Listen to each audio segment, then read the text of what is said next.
pumping out the videos, YouTube. So I thought I'd do one on my experience with online dating. So I got divorced like 2 years ago, and boy, do I have some experiences to tell.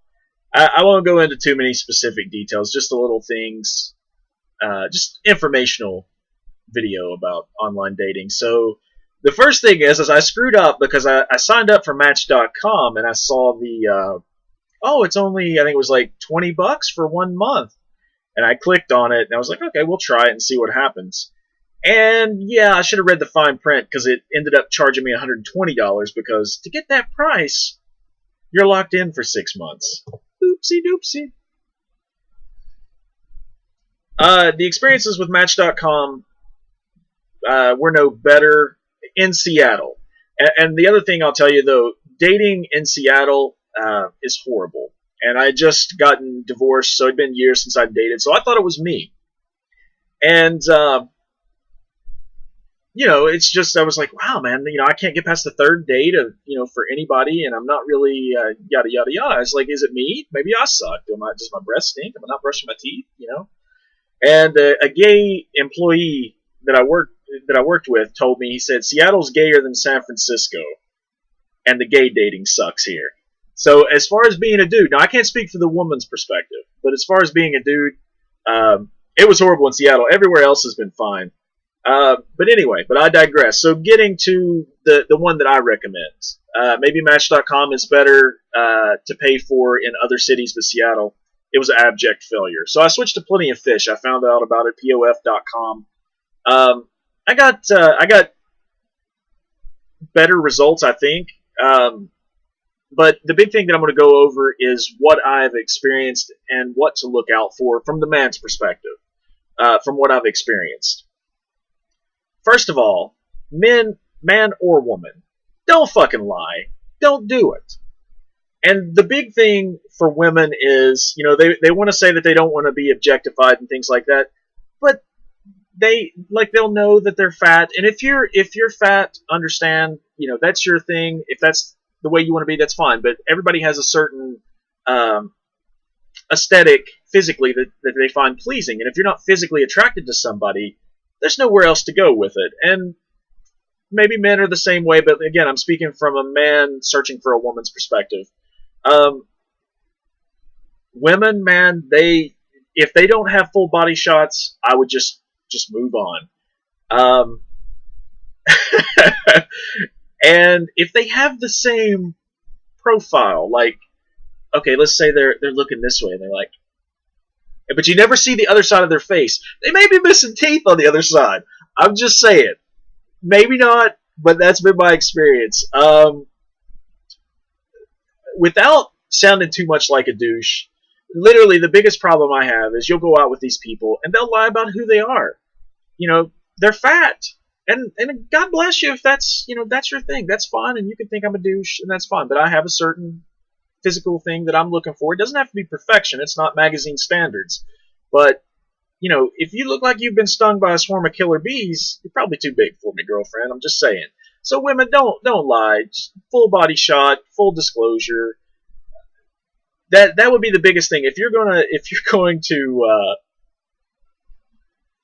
if you have any questions, any doubt, maybe this person, everything's clicking, great personality, you've talked on the phone, things like that. Ask how much they weigh. I mean, I've done that much, and it's rude to some people, but I don't have anything to lie. And as far as the women, from almost like dating's like an interview. So I like talking to people and I like getting information from them. But what I found from women is, like, let's say the girl you're going out with is 5'8", and they say that you're 5'10", and women would tell me they would go out with them, and then, they know they're 5'8", and the dude's shorter than they are. There's like, I thought you said you were 5'10". I am. And it's like, bitch, I'm 5'8", and you're shorter than I am. So that's just one thing. Either side, don't lie. Be straight up. It's hard enough to do online dating because you've never met these people before. But just be straight up. I found 3 winners in my time online dating, and generally good experiences, and they met those criteria. let's see what else. The big thing is, you'll see different things on different websites. Like, where do you want to go for the first date? Coffee. Just go for coffee because you know what? I wasted quite a bit of money in Seattle going on dates. One particular woman had a hairy chest. It wasn't huge, but it's just like, really, you couldn't take care of that business.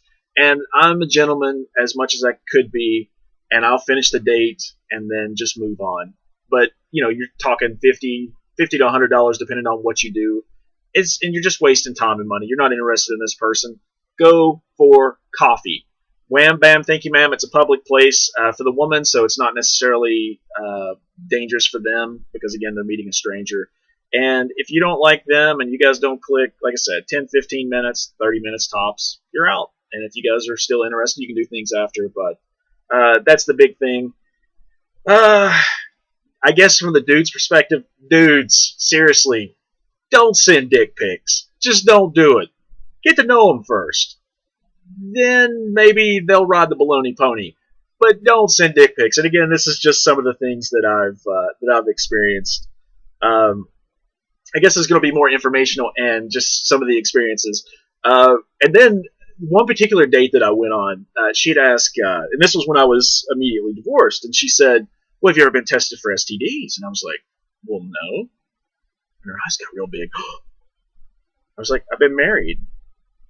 Well, that doesn't matter. And I didn't really think about it. I was like, well, yeah, I guess it doesn't. So I went and got tested, and I was fine. But, it's just funny what you get into. I'm trying to think if there's anything else. That's really it. You just got to be careful from the man's perspective again that just they're probably and look at the relationships. That's the other thing. So their longest relationship, if they're 30 and their longest relationship's been less than 2 years, that's sketchy, man. Seattle was a different issue because like nobody was married, and that's fine if you don't want to get married, and it's not anything. But like their relationship status, less than 2 years, like almost all of them. So that would be another red flag. Make sure they have tons of pictures. Talk to them on the phone. This texting shit drives me crazy. You can't learn how witty somebody is, how quick-witted, how personable they are through a fucking text. You just can't. So make sure you talk to them before you do anything else. They have to talk to you on the phone. You wouldn't believe how many people do not want to conversate, and that's fine. But definitely talk to them on the phone, then do the coffee date. I think that's pretty much it. 7 minutes, 8 minutes, that's not bad. Plenty of fish. Know what you're looking for. Don't lie. Love you. I'm single, ladies. Give me a call.